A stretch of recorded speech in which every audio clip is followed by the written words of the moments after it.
Hey, my name is Ryan McKenzie, and I've sold more than $150 million through e-commerce.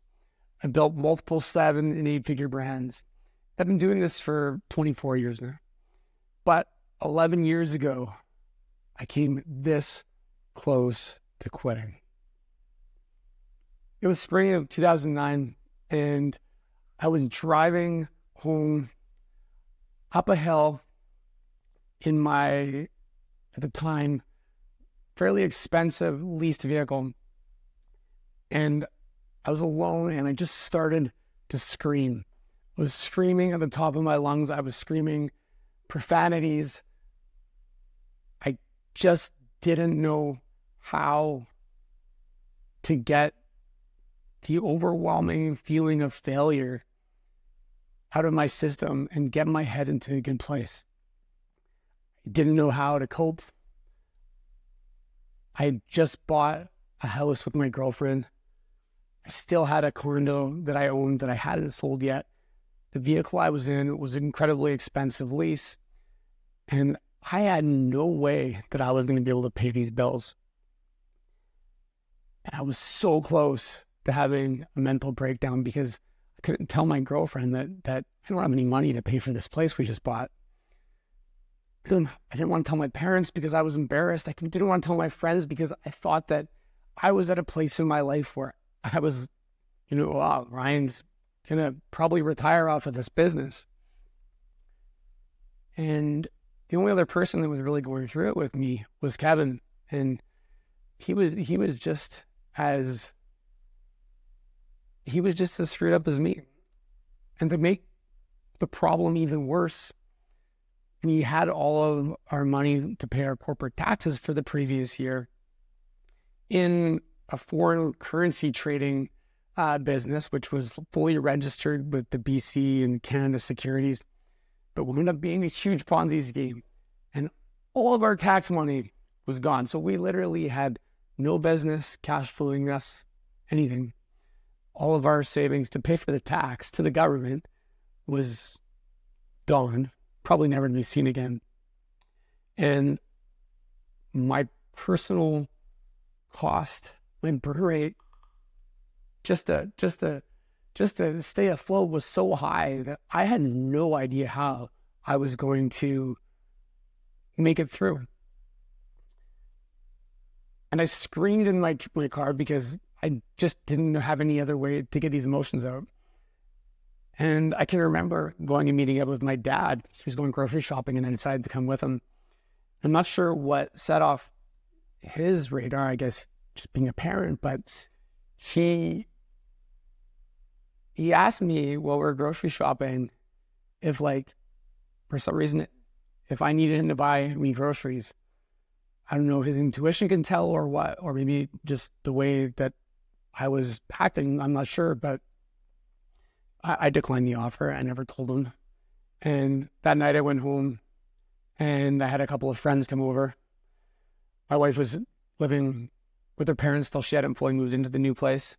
And we drank pretty considerably. And I remember kind of screenshots of playing a rock band or Guitar Hero or whatever. And just trying to make myself numb so that I didn't think about how I was going to deal with the problem at hand. And eventually, I guess I fell asleep and I woke up in my bed and it was 11:30 the next day. It was just a blink and I was awake and I was depressed. I was incredibly depressed, and it lasted for a few days because I didn't want to deal with the situation. I didn't know how to deal with the situation. And the only real marketing skills that I had were search engine optimization and a little bit of affiliate marketing and a tiny bit of pay-per-click. So even though I had a great new business idea with my partner Kevin, which was this platform called Info, and we had started building it, we were basically dependent on people writing content for our site and sharing the revenue that we generated with them. But for SEO, it takes such a long time. We were looking at 6 months to a year. So we launched the site, it's rolling, it's starting to do all right out the gates, but it's not generating a ton of cash. I didn't have another option So I asked Kevin's brother, who worked at a local cell phone store, if I could have a job working part-time. And this was like incredibly difficult for my ego, because I thought that I was in this place where I almost had it made. And I thought that I was smarter than everybody. And I wound up giving me a job selling cell phones. And for the first little bit, when people came in who knew me, I would go hide in the back so they didn't see me working there. But eventually I decided to embrace the job. And part of working at a cell phone store was they teach you sales. And I can remember having this like epiphany that, listen, you're spending your time here. You're gonna be working here at nights and weekends while you're not working on the business. Use this opportunity to really learn sales. So I did, and I was lucky enough to get the training that they offered. And leaning into it, I was able to become one of probably the second highest selling salesperson in British Columbia, Canada, and I was working about 20 hours a week. So my schedule, so that was fantastic. I started learning sales, I understood it, which is a fantastic tool that every entrepreneur should learn, because sales is incredibly important to just about everything. And so I would be working on InfoBarrel during the day, and then I'd be selling cell phones at night. And InfoBarrel, over like the next 3 years, I worked there for 3 years. That's how patient I was. It continued to grow, and it became one of the top 1,000 websites in the world. But the revenue at its peak, was based on ads. There was no newsletters or anything like that. We were probably pulling at peak around $20,000 a month. And the year that I won the second highest sales in BC, I was lucky enough to get a trip to Montreal, Canada for the President's Club or whatever, where the top salespeople get to go and have a little party. So I went there, had a great time. And when I flew back and I landed, I can remember being in the airport and I looked at my phone. And my dad was actually the one picking me up again. And I looked at my phone and I looked at Google Analytics, and our traffic suddenly completely collapsed. This was, I think this was like near the end of, or this would have been probably like March of 2011. And I'm like, what's going on? And I did some Googling, and Google had rolled out these huge new updates called Panda and Penguin. Basically, they were like evaluating the quality of your website and the quality of your links. So I'm pretty devastated at this point, because our traffic's been cut down by 80%. And so, we get back and we're like, okay, I'm like, oh my God, is another business collapsing on me? Like, am I seriously having to start from scratch again? And we spent the next year trying to build algorithms and things that would improve the quality of the content, hide low quality content, all this stuff. And it was just like this never ending battle. We make a little bit of progress, and then another update would come out, and we'd get clawed back, and there'd be like less and less money coming in. So in May of 2012, I wound up going and getting a job working as a longshoreman. My father-in-law got me an application. It's a very difficult job to get. And I was like, great, I can do this a couple nights a week. I'll make $55 an hour, and, we can regrow the business again. But we were so focused on fixing InfoBarrel. We spent so much time, we just could not bring it back to life. And I can remember one day or one evening, I was working at the waterfront, and I was down the bottom of a steel ship doing the most intense labor, basically hooking up these huge chains onto pieces of steel, and then they get pulled out of the ship, and it's incredibly dangerous too. It can fall and crush you and kill you. And I can remember thinking to myself, like, okay, I can make $55 an hour here. That's over $100,000 a year, and I don't have to have all of these stresses. When I go home at the end of the day, I can just be me. I can hang out with my my wife, it was my wife at this point, I could hang out with my wife, I could hang out with my friends, and I wasn't always fighting this battle to save a business or to grow a business. And it's funny because businesses tend to go like this. You end up having these phase where it's growth, there's growth and everything's awesome and you feel invincible. And then you hit a challenge and things either go down a little bit or you have to fight your way through, or sometimes things completely tank and you have to start over again. And I had these cycles probably five or six times at this point where my businesses were dependent on SEO, where it would be like things would peak and then there'd be an update and things would tank and peak and tank and peak and tank. And the downside to me was so not worth whatever it was that we were trying to build, because I just got to this point where I felt like everything dies. Everything dies. Why am I continuing to do this when I can just come to a job and things are good? And I'll tell you, I was this close to being done.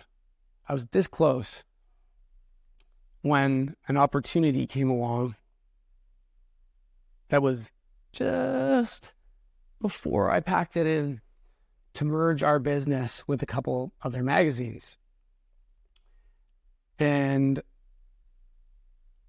have a consistent salary where I'm not always living hand to mouth, paycheck to paycheck, not even knowing what my paycheck would be. So we did this merger, and at first we were mostly doing content because that's what we were doing before. And I started leaning in to Facebook ads and email and creating products and creating things that we could sell. And this is around 2014. And that was kind of like my first taste of e-commerce. And it was just this far past, or just this far before I was ready to quit. We wound up building out subscription boxes, which were the foundation of my e-commerce knowledge. We built out these subscription boxes and we used Facebook ads, and we also used SEO, but we were not dependent on SEO. We had built multiple legs for our business to stand on. We had SEO, we had social organic, we had an email list that we built complete with sales messaging so that we could create money on autopilot. We were running Facebook ads to drive to gather new leads for our email address, or for our email newsletter. We were also sending people directly from Facebook to our landing pages where we would actively sell people. It's crazy. At that point, we were getting 2,600% return on ad spend. This is in 2016. If I knew in 2016 that in 2024 I wouldn't be able to get 2,600% ROAS, I would have refinanced my house. I would have put everything I have into some sort of escrow so that I could borrow more money to grow this business. But again, we also had salespeople that were selling ads into our magazines and into our subscription boxes, and we had multiple legs for the business, so we weren't just dependent on one thing. And that was a massive lesson that I learned through all this, is that you can't just be dependent on SEO. You need to have tactics where you can test and validate offers in real time, because you don't have 6 months, a year, every single time you start a business to wait to see whether or not your business has product market fit. Through these subscription boxes, I learned quite a bit more, and I read some books like Built to Sell. But the subscription box business is very complicated. You're constantly having to predict predict how many users you're going to have so that you can predict how many products you need to get from each vendor. And you need to do this 6 months or 9 months or even a year in advance, because a lot of times if you have 5,000 people subscribe to your subscription box, like these vendors don't just have 5,000 of the same SKUs sitting around on the shelf waiting to give you on short notice. They need to prep this in advance. So you need to get good at forecasting. And they're like, because of this, and the reason why I mentioned built to sell, it brought me to a point where I'm like, how do I build a business that is more productized? And built to sell talks about creating agencies and productizing your service offering. But subscription boxes are the absolute furthest thing from productized because of all the complexities. And that was when our opportunity with Tru Earth came along. I was looking for a consumable product that was lightweight, that had a massive total addressable market, and that I could simply replenish inventory, send the product, and create a strong marketing plan around.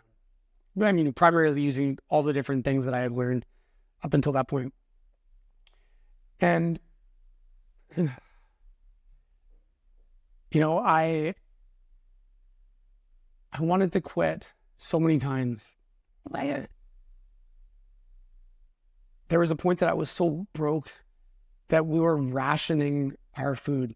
Kevin and I would literally buy a case of off-brand macaroni and cheese and a flat of off-brand Diet Coca-Cola.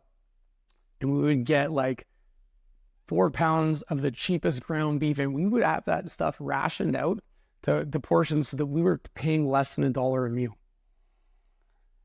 And the big message here is there's going to be a lot of times when you want to quit. There's going to be a lot of times where you wonder if the juice is worth the squeeze. And all I can say to you is stick it out. If you have to get a part-time job, put in the work. Because all those times that I thought I was a failure, that I wanted to quit, those weren't for nothing. Those were like putting in reps on the farm team for your favorite professional hockey team or your favorite professional football team. Those are all reps for when you get your big opportunity. When you get your big opportunity, when I got my big opportunity, I had put in reps to build skills across a number of different strategies and tactics that when my big opportunity came, I was able to play at the highest level. And when I got called up to the NHL, I was able to stay there because I had the experience.